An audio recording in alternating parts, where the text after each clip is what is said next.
The year 1500 was a time of immense darkness for Europe. Sickness spread without mercy. Stars were seen as divine messages, not distant worlds, and the very ground beneath people's feet was a mystery. Yet, a single family, bankers, with an eye for beauty and power, would quietly ignite a revolution of knowledge that reshaped humanity's understanding of everything.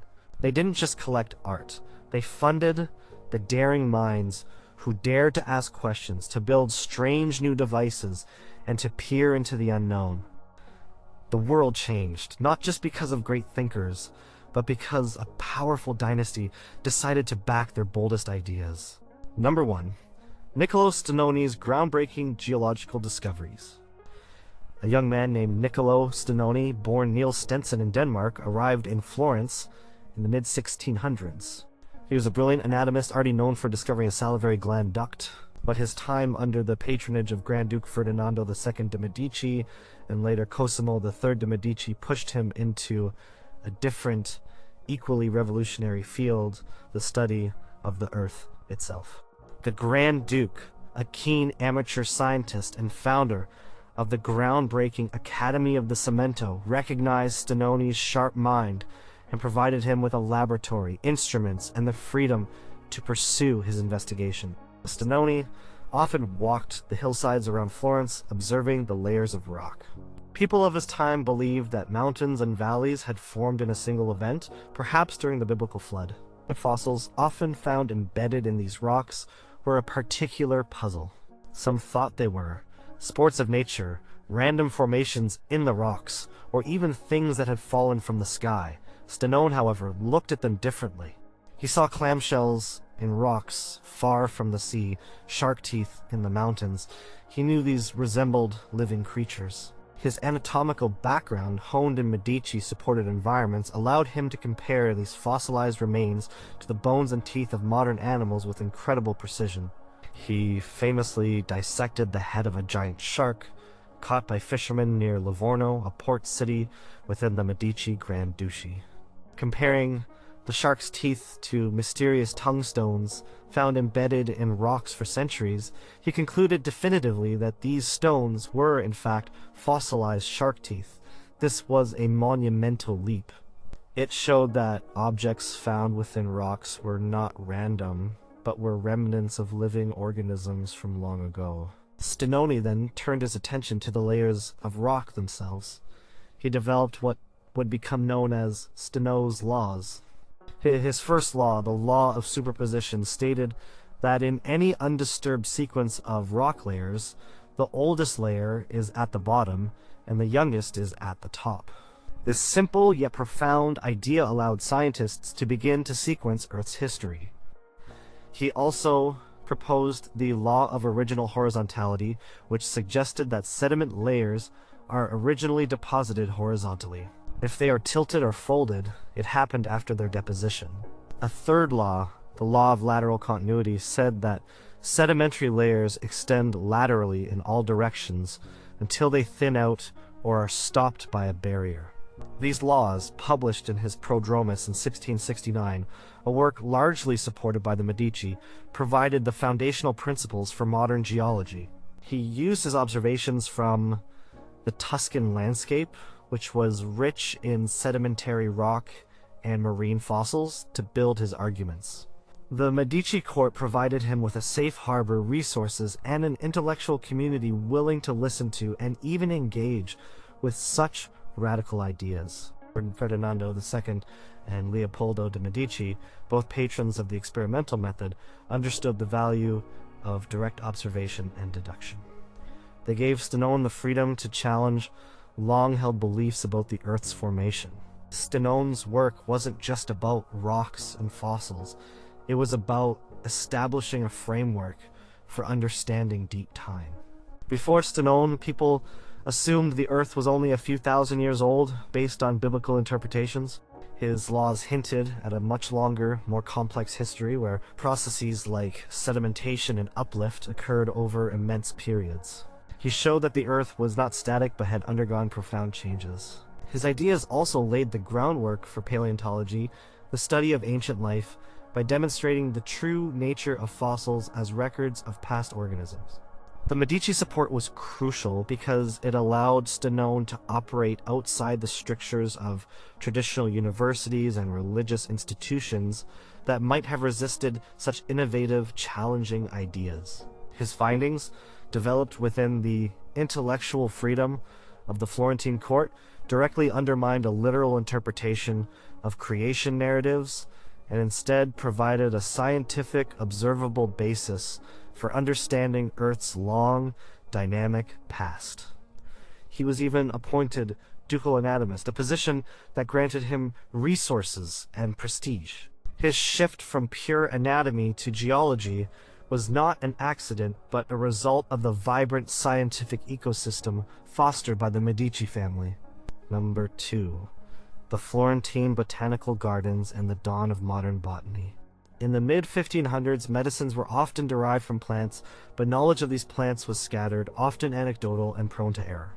Identifying specific species, understanding their properties, and cultivating them reliably was a huge challenge.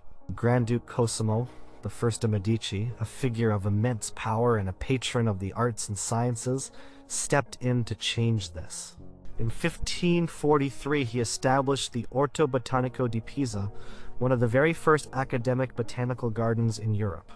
A year later, he followed up with a similar garden in Florence, near the convent of San Marco, which would later become the Giardino dei Semplici, or Garden of Simples, referring to medicinal plants. These were not just pretty parks, they were living laboratories. Before this, botanical knowledge was often passed down through generations or found in ancient texts. There was no systematic way to study plants, to identify them accurately, or to test their medicinal properties. Cosimo I understood that a centralized collection of living plants was essential for advancing medicine, pharmacy, and agriculture. He appointed Luca Ghini, a brilliant botanist and physician, as the first director of the Pisa Garden. Ghini was revolutionary. He pioneered the method of pressing and drying plants to create herbarium specimens, which allowed for the systematic collection and study of plants outside of their natural habitat. This was a critical step in botany, enabling the sharing of knowledge and comparison of species across vast distances. The Medici Gardens became centers for scientific research and education.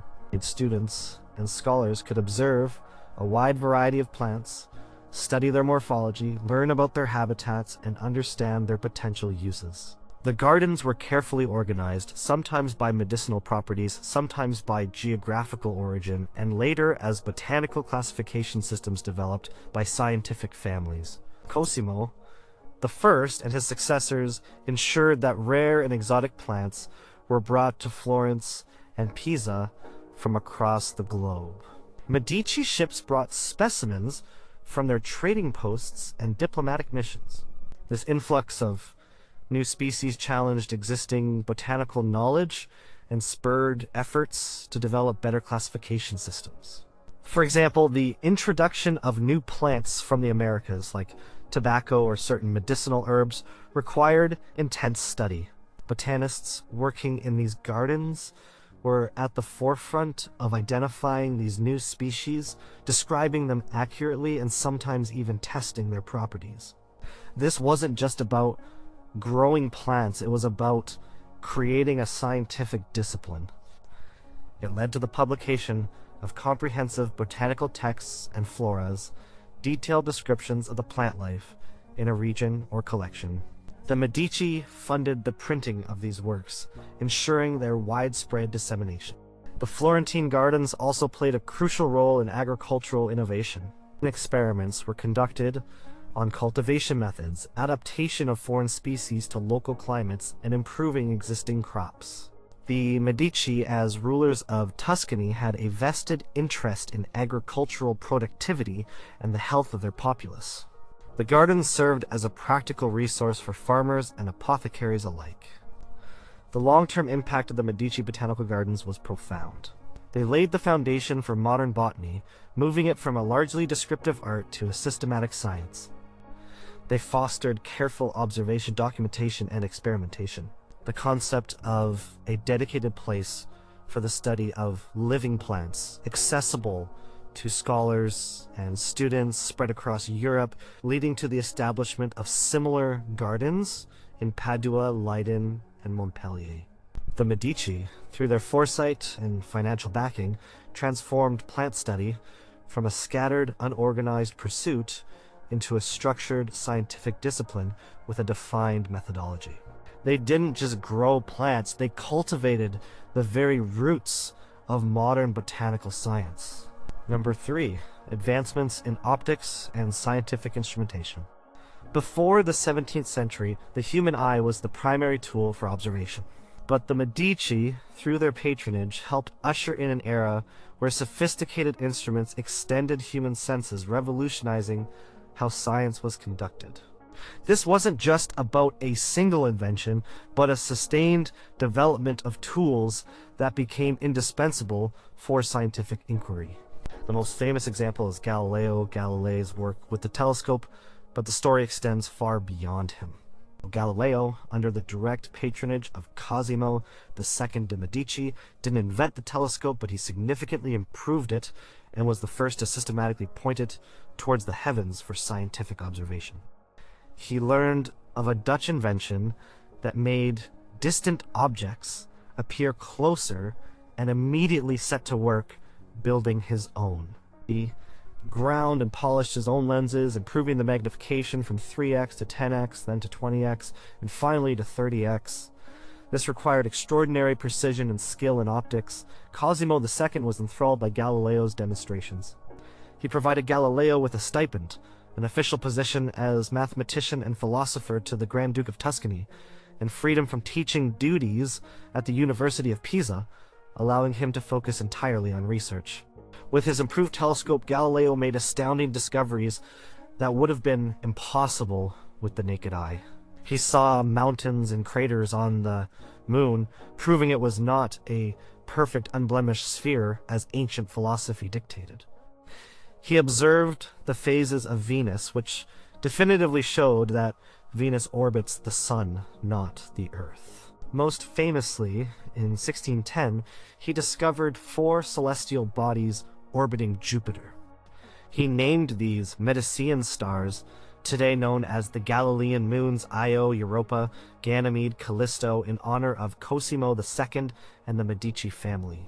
This direct acknowledgement cemented the Medici's association with this revolutionary breakthrough. The discovery of moons orbiting another planet provided a miniature solar system model that challenged the Earth-centered view of the universe. The Medici's support for instrumentation didn't stop with Galileo. The Academy of the Cimento, founded by Ferdinando II and Leopoldo de' Medici, was dedicated to experimental science, and this meant a relentless pursuit of better instruments. And the Academy's motto was provando e riprovando, proving and reproving, emphasizing the importance of empirical evidence. They developed and refined a host of scientific devices.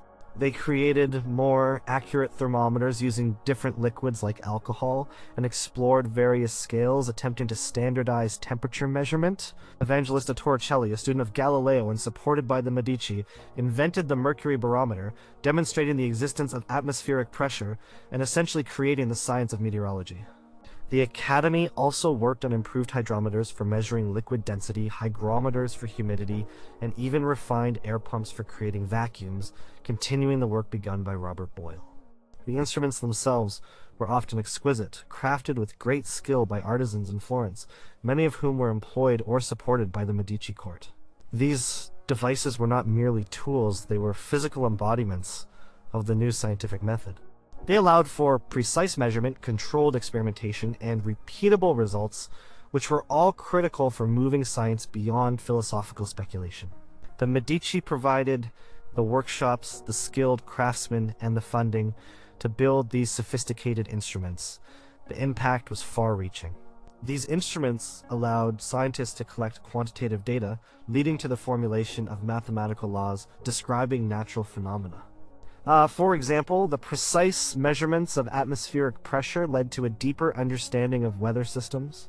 The improved telescope allowed for more detailed astronomical charts and further discoveries about the solar system.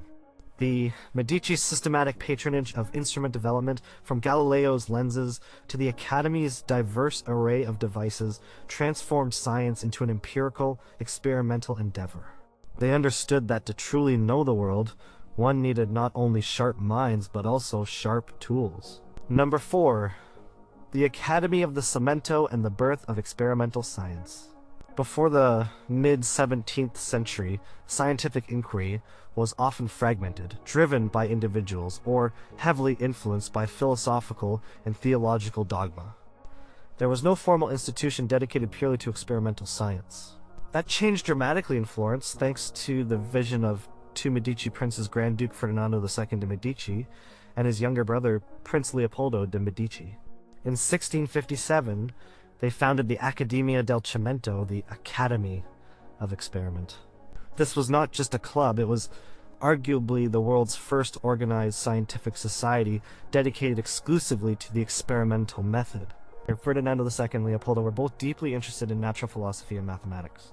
They had been tutored by Galileo Galilei himself, and they inherited his commitment to observation and empirical evidence.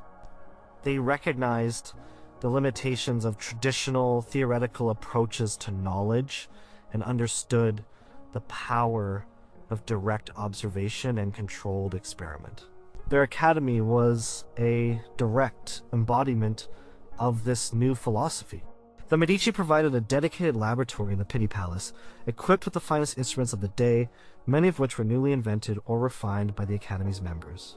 They funded the salaries of the scientists, provided materials for experiments, and created a protective, intellectual environment free from academic or ecclesiastical interference. The Academy's members were not just theorists, they were hands-on experimenters. They included figures like Giovanni Alfonso Borelli, an early biomechanist Francesco Redi, who disproved spontaneous generation, and Vincenzo Viviani, Galileo's last student. They conducted a vast array of experiments across various fields. They studied phenomena related to vacuum and atmospheric pressure, using Torricelli's barometer to conduct experiments on air pressure at different altitudes and in various conditions. They meticulously studied the properties of heat and cold, developing alcohol thermometers with standardized scales, a significant step towards precise temperature measurement. They investigated the speed of sound, the expansion of water when frozen, and the behavior of light. What made the Academy truly revolutionary was its methodology. They emphasized precision, repeatability, and collective verification. Every experiment was carefully documented, often with multiple members independently observing and verifying the results. They published their findings collectively in 1667 in a single volume titled Saggi di Naturali Esperienze Fatte nell'Accademia del Cimento, Essays on Natural Experiments Made in the Academy of the Cimento. This book is a landmark in the history of science. It presented the results of their experiments without theoretical interpretations or grand conclusions, focusing solely on the observations and data. This was a radical departure from the philosophical treatises common at the time. The Medici's direct involvement and patronage were essential. Ferdinando II and Leopoldo were not just figureheads, they actively participated in the experiments, often donning aprons and joining the scientists in the lab. They provided the intellectual leadership and the financial resources that allowed such sustained, systematic experimental work to flourish. They defended the Academy and its members from critics, ensuring that their work could continue without fear of persecution. The Academy's focus on empirical evidence and its rejection of Aristotelian dogma profoundly influenced subsequent scientific societies like the Royal Society in London and the French Academy of Sciences. The Academy, though relatively short-lived, it disbanded in 1667 after Leopoldo became a cardinal, and the members dispersed left an indelible mark. It demonstrated the power of organized, collaborative, experimental research. It showed how a dedicated institution with sufficient funding and intellectual freedom could accelerate scientific progress. The Medici, by establishing and nurturing this groundbreaking institution, directly fostered the very principles of modern experimental science. They provided the space, the tools, and the freedom for observation and measurement to become the bedrock of knowledge. Number 5. Galileo Galilei's astronomical revolutions. Before Galileo Galilei, the universe was largely seen through the lens of ancient Greek philosophy and medieval theology. The Earth was considered the unmoving center, and all celestial bodies, perfect and unblemished, revolved around it. This geocentric model, primarily derived from Aristotle and Ptolemy, had been the accepted truth for over a millennium. But a bold Florentine scientist backed by the powerful Medici family would shatter this cosmic view. Galileo had already made a name for himself in mechanics and mathematics, but his true fame came from turning a new optical instrument towards the night sky. In 1609, he heard about a Dutch invention that made distant objects appear closer. He quickly built his own, improving the design and magnifying power considerably. His genius lay not just in making a better telescope, but in realizing its potential for scientific observation. And here, the Medici entered the picture directly. In 1610, Galileo dedicated his groundbreaking book, Sidereus Nuncius, Starry Messenger, to Cosimo II de' Medici, the Grand Duke of Tuscany. In this book, Galileo published his initial telescope observations. The most shocking of these was his discovery of 4 moons orbiting Jupiter. He named these moons the Medicean stars, Sidera Medicea, in honor of Cosimo II and his brothers. This dedication was a shrewd move by Galileo, securing powerful patronage, but it also reflects a genuine connection. Now, Cosimo II was fascinated by Galileo's discoveries and immediately appointed him mathematician and philosopher to the Grand Duke, bringing him back to his native Tuscany from Padua. This position offered Galileo a substantial salary, prestige, and crucially, the freedom to dedicate himself entirely to research, free from teaching duties. With this Medici support, Galileo continued his astronomical observations. He observed the phases of Venus, just like the moon has phases. This was a critical piece of evidence. If Venus orbited the Earth, it would not show a full range of phases. But if it orbited the Sun, it would, just as Galileo observed. This observation directly contradicted the geocentric model and provided strong evidence for the heliocentric sun-centered model proposed by Copernicus. But Galileo also saw the uneven, mountainous surface of the moon, challenging the idea of perfect celestial spheres. He observed sunspots, suggesting that the sun was not an unblemished divine entity, but had imperfections and rotated. The Medici's protection and financial backing allowed Galileo to publish his findings and continue his work despite growing opposition from traditionalists and parts of the church. Cosimo II and his mother, Christina of Lorraine, initially supported Galileo, though they urged caution as the controversy escalated. When Galileo faced challenges from the Inquisition, the Medici provided him with a safe haven in Florence and continued to offer some level of protection even during his trial in 1633. Although he was eventually condemned and placed under house arrest, it was at a Medici villa, Arcetri, where he was allowed to continue his scientific work, writing his 2 New Sciences, a foundational text in physics.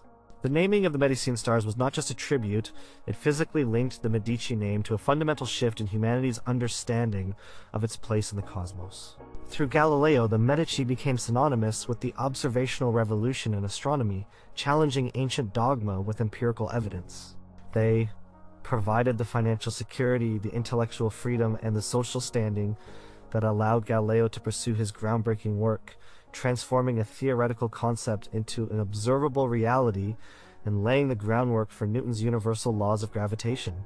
Number 6. Leonardo da Vinci's multifaceted scientific investigations. Leonardo da Vinci, a giant of the Renaissance, is primarily known as an artist, but his notebooks reveal a mind relentlessly pursuing scientific inquiry. While his patronage from the Medici was more about providing a fertile environment and connections than direct funding for specific scientific projects, their influence created the conditions that allowed his extraordinary scientific curiosity to flourish.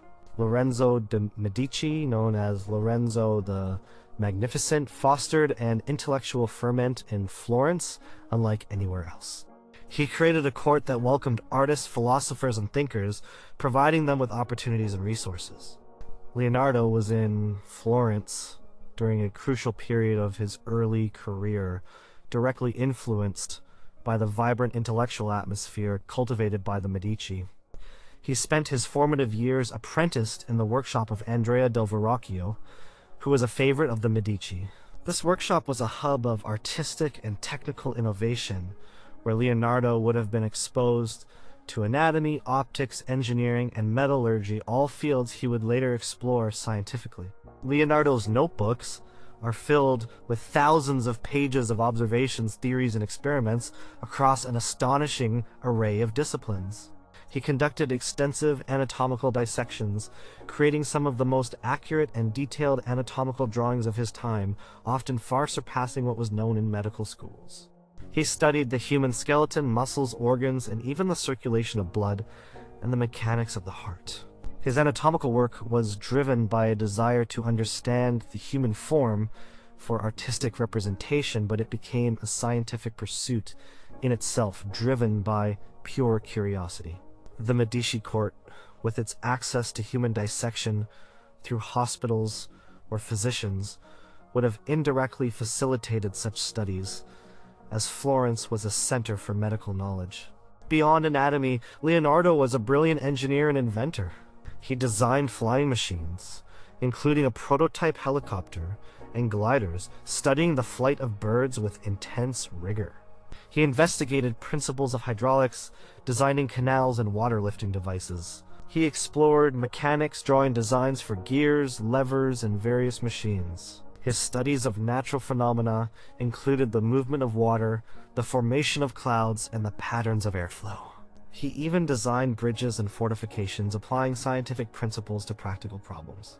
While the Medici did not establish a Leonardo Science Lab or fund specific scientific papers, their patronage of Leonardo as an artist and court inventor provided him with the necessary resources, time, materials, access to workshops, and connections to other learned individuals. Lorenzo the Magnificent, for example, sent Leonardo to Milan as a lutenist and diplomat to Ludovico Sforza, effectively endorsing his polymathic talents.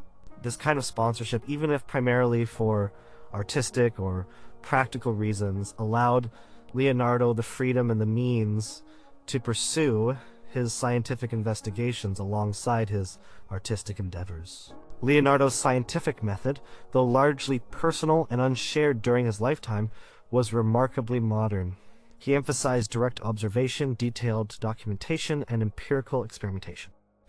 He believed that knowledge came from experience, not just ancient texts. His approach to understanding the world, from the flow of water to the structure of a bird's wing, was fundamentally scientific, driven by a desire to comprehend the underlying principles of nature. The Medici's broader patronage of intellectual and artistic pursuits fostered an environment where such a mind could exist and thrive, where the boundaries between art, science, and engineering were fluid, and where audacious inquiry was indirectly encouraged. His notebooks, a testament to this incredible scientific curiosity, were a product of the intellectual climate that the Medici helped cultivate in Renaissance Florence. Number 7. Revolution in Cartography and Global Exploration, Amerigo Vespucci. At the turn of the 16th century, the known world was expanding rapidly, but the maps were struggling to keep up. Europe was still figuring out the true size and shape of the Earth, and the vast oceans held unknown continents. Florence, under the Medici, became a key center for this geographical revolution, largely through the efforts of Amerigo Vespucci, a Florentine merchant, navigator, and explorer who had strong ties to the Medici banking house. Amerigo Vespucci was employed by the Medici family for many years, managing their business affairs in Seville, Spain. This position gave him unparalleled access to the burgeoning world of exploration. Spain and Portugal were leading the race to discover new trade routes and lands, and Seville was the hub of this activity. Vespucci, through his Medici connections, was perfectly positioned to engage with leading cartographers, ship captains, and navigators. He became an expert in navigation, cosmography, the science of mapping the universe, and astronomy, the tools necessary for charting the seas. Vespucci participated in several voyages to the New World between 1499 and 1504. While Christopher Columbus believed he had reached the East Indies, Vespucci was one of the first, if not the first, to assert that the lands encountered were not Asia but an entirely new continent, a new world. This was a massive conceptual leap. His letters, widely published and translated, spread this revolutionary idea across Europe. His detailed descriptions of the coastlines, the indigenous populations, and the natural resources helped to form a clearer picture of these vast new lands. The Medici, through their extensive banking and mercantile network across Europe, played a crucial role in the dissemination of this knowledge. They had strong printing connections and supported the production of maps and cosmographical texts. Vespucci's letters, despite some historical debate about their authenticity, were crucial in shaping the European understanding of the globe. The very name America derives from Amerigo Vespucci, given to the new continent by German cartographer Martin Waldseemüller in 1507, in recognition of Vespucci's critical insight that these were new lands. This widespread acceptance of his vision was partly due to the intellectual environment and communication networks fostered by Florentine, and by extension, Medici influence. Florentine cartographers, often working with Medici support or in institutions connected to them, incorporated these new discoveries into updated maps. They began to correct the long-held inaccuracies of Ptolemy's ancient maps. The development of more accurate navigational instruments, often inspired by advances in optics and astronomy fields, also patronized by the Medici, further aided these efforts. Florentine mathematicians and astronomers, some with Medici connections, contributed to the theoretical understanding of longitude and latitude, essential for accurate global mapping. The Medici's interest in exploration was not purely scientific, it was also economic. New lands meant new trade routes, new resources, and new markets. However, their patronage, even if indirectly through their business ventures and connections, provided the financial and intellectual infrastructure for the cartographic revolution. They supported the navigators who made the journeys and the scholars who interpreted the findings and drew the new maps. The shift from a known, limited world to an expansive, unknown one was a profound intellectual and scientific breakthrough, and Florentines like Vespucci, with their Medici ties, were at the forefront of this transformation. They helped to literally redraw the world, challenging centuries of geographical misconceptions with empirical evidence gathered from daring voyages. Number 8, the Medici Library and the preservation of knowledge. Long before grand scientific experiments were conducted in laboratories, the very foundation of knowledge lay in books and manuscripts. The Medici family, over generations, understood this implicitly. They were not just patrons of contemporary thinkers, they were also zealous collectors and preservers of ancient wisdom, creating one of the most important libraries of the Renaissance, the Laurentian Library in Florence.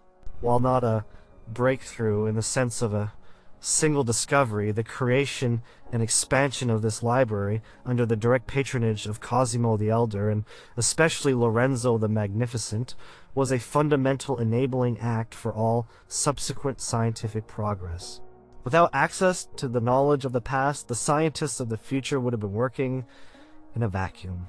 Cosimo the Elder, patriarch of the Medici banking dynasty, began collecting manuscripts in the early 15th century.